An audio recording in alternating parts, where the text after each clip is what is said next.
Welcome to Episode 1 of Hidden Gems of Iceland. Today we're taking you to Glymur Waterfall, one of Iceland's tallest and most beautiful waterfalls, just about an hour's drive or 60 kilometers from Reykjavik. Standing at around 198 meters, Glymur drops into a massive canyon surrounded by cliffs and mossy walls. It's seriously one of those places that makes you stop and say, "Wow, this is why I came to Iceland." The hike is about 7 kilometers round trip and it's a real adventure. You cross rivers, walk through caves, and climb up with epic views the whole way. It's not the easiest trail, but that's part of the fun.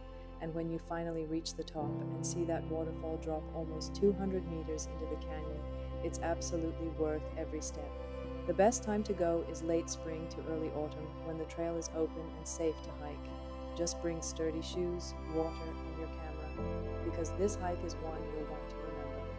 So if you're near Reykjavik and want to see something incredible without the big crowds, Glymur should be on your list.